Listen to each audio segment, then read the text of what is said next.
Atlantia Vivere, hello my friends. I have made some tests today with my new Android phone. I have listened to some music by Tatiana Stepa, very good music. And unfortunately my phone just collapsed. This is an episode from Spooks. Season 3, episode 1 or 9, episode 9 I believe.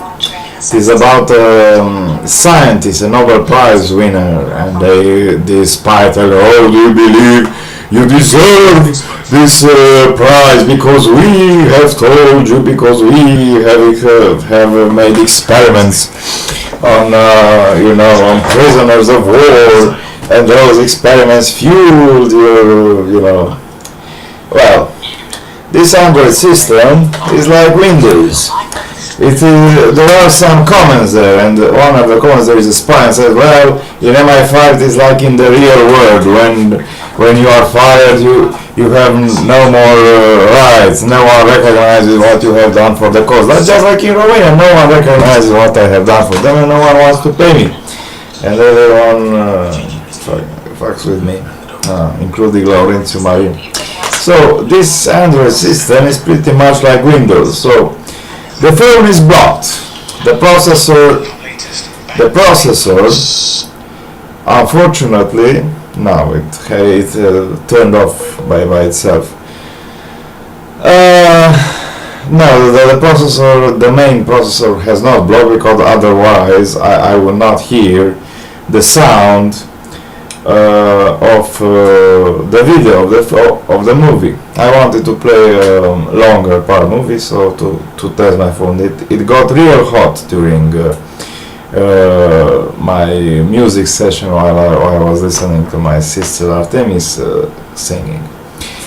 So I have installed a lot of applications. The best application so far is DU Speed Booster, DU Booster. It has all sorts of controls for uninstalling your applications, cleaning the cache, cleaning the files, because this phone is very peculiar. It was built by a Romanian firm called Allview, located in Brașov, and it is pretty much like an Apple, a Romanian Apple. So it has the same problems. The processor is quite weak, and the storage. There is 4 GB storage, and that was divided in two partitions of 2 GB each. I don't realize why they have done this. So on the first position they have installed the Android system, and I cannot access it because I don't have root access. I have tried to root my phone using vroot and permaroot or parmaroot, I don't know how it is. Anyway, I have failed, I have not realized. So this phone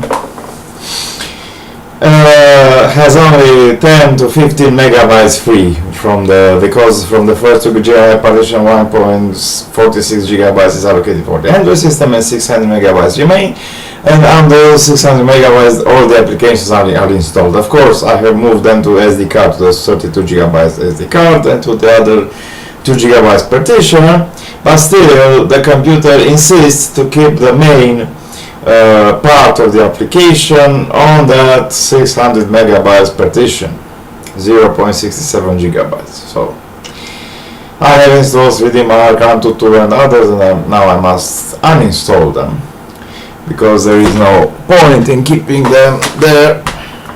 So this is what I am going to do while I am talking to you. I will uninstall. I will first test using the Antutu,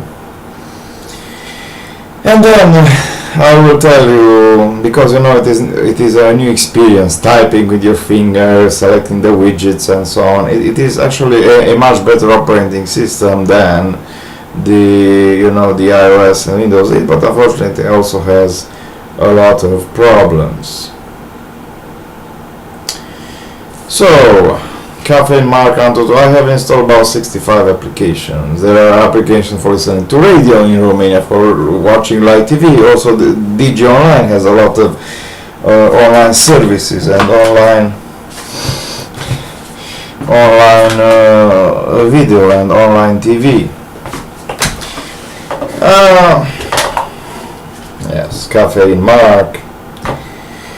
So it is very easy to use. You just enter into the application menu, you press the lower left button, which is and you select to, you know, in Romania it is said gestionați aplicații. It is a tool to uninstall and install other applications. So what I need to say, yes, you know, all the problems today are in the hardware. The hardware is like the government. You don't see it, but every time you complain, or a worker complains, why can't you raise my salary? And the owner replies, well, because then I have to pay for your salary to the government. This is exactly the same thing with hardware. You know, this is why I say that this system Android is immature, because seldomly the applications crash very often on my phone. Of course, it is a Romanian phone. It is made in China. Actually, it is a Chinese model. It is made by Rambus, and it is sold in all kind of European countries. But you know, I have 437 now, and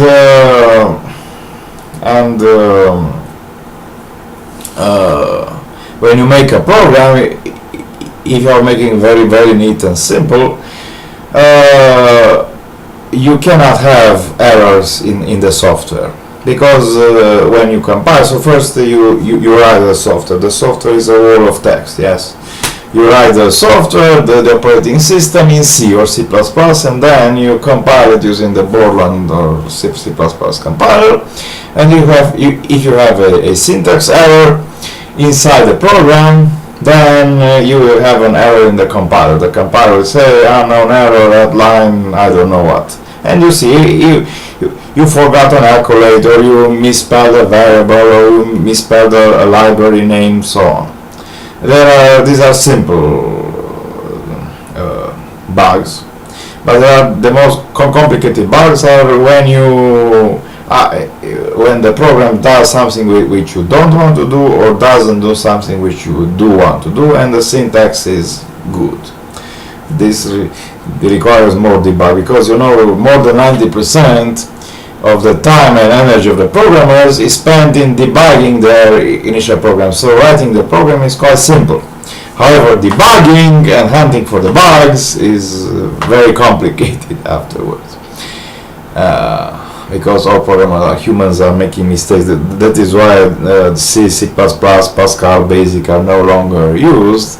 Some other programming languages like Ruby and Java and JavaScript are used, because they are very simple. Even a monkey can, no, not humans, monkeys can learn to program in them, but the resulting code is very big, and you know the customers are willing to invest their money in new hardware and so on. But what you don't know is that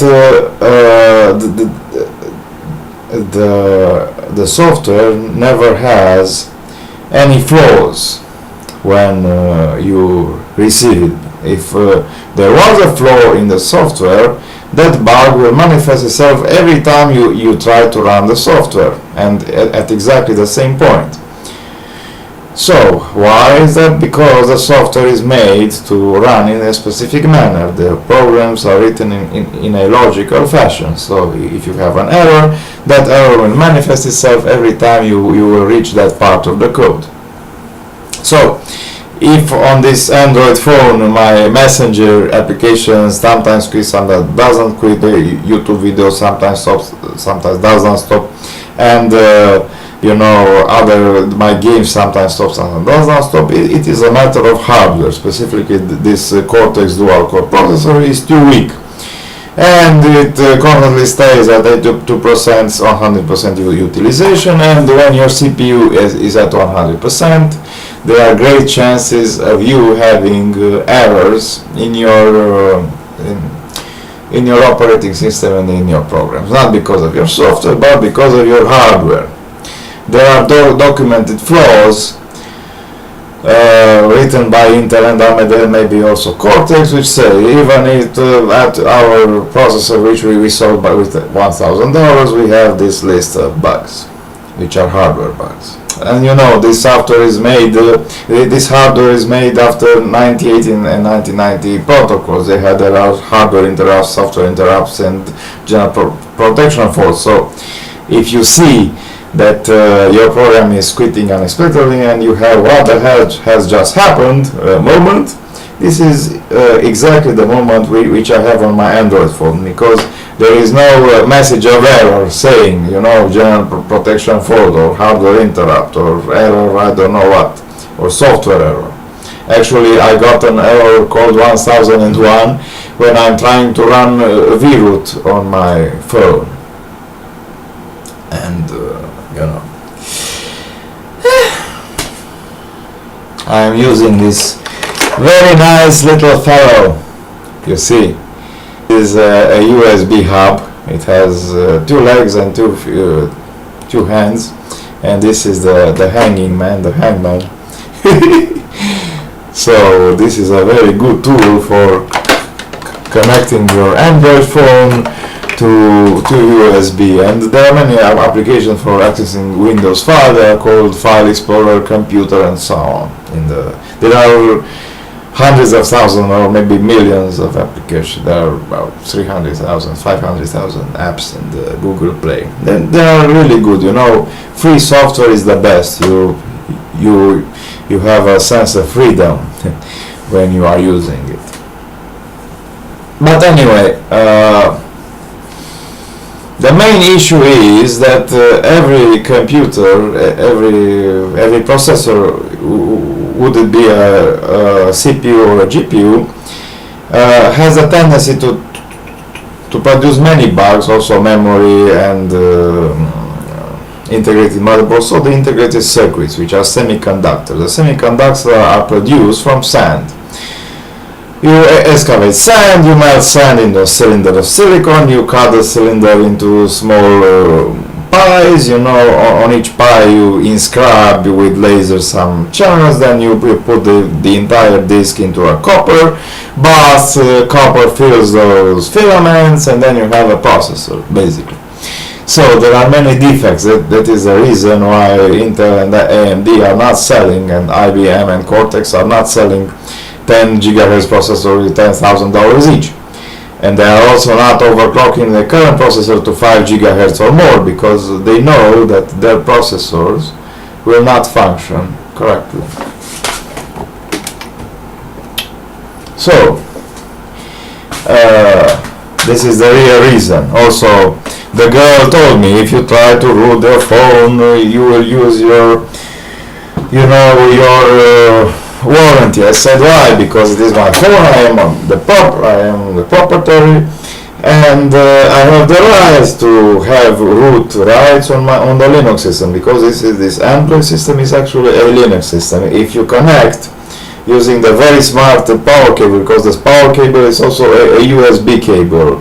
The power brick has a USB port, and this phone has a micro USB port, so you can connect using the same power cable.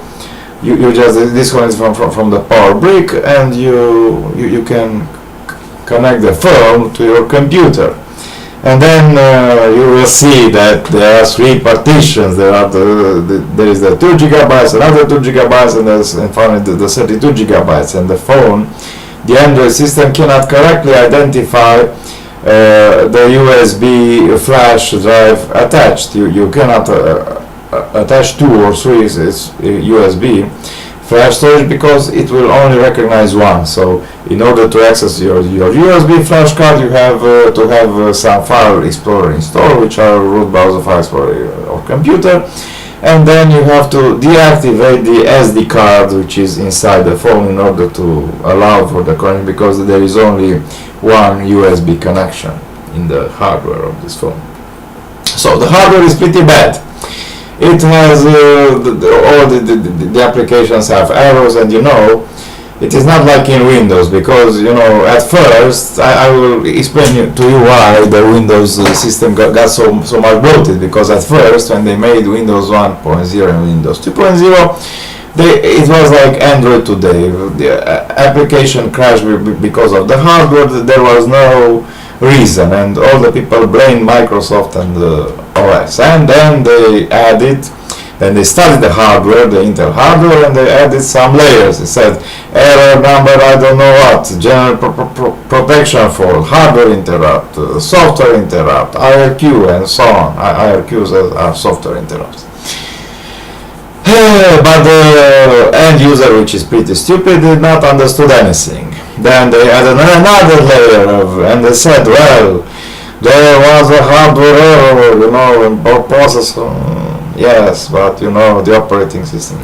So finally, they have added many software layers in order to catch up and to prevent those errors. So when an application, because all the Windows applications and also the Linux ones, not so much, are running in a protected environment.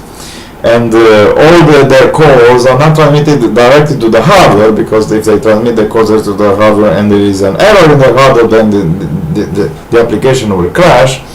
But they are sending the calls to the operating system, and the operating system sends the calls to the hardware. And if the hardware crashes, then the operating system will send the same call again and again and again. And so, it will take a very long time for your application to run on a faulty hardware, on a very old hardware, because there is a reason why all hardware today, CPUs, GPUs, are warranted for 2 or 3 years. They are not warranted for life, or 5 years, because I hear people saying, yeah, an Intel CPU will last you 10 years. Yes, but it also matters how it will last.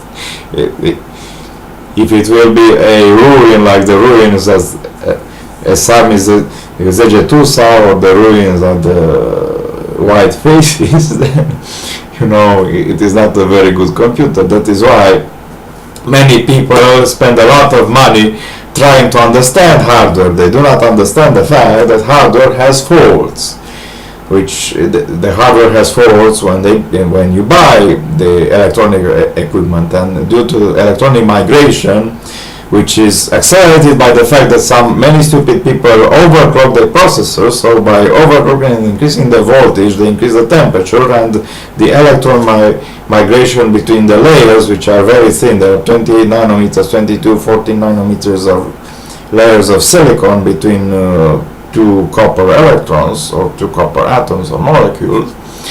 So you understand what I mean.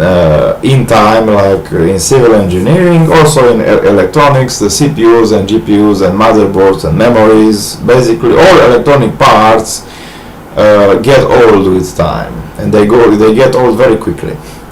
That depends on your usage model. There are some people who bought an Android phone with $100, and they watched a full HD movie, and then the end of the movie, the telephone was broken.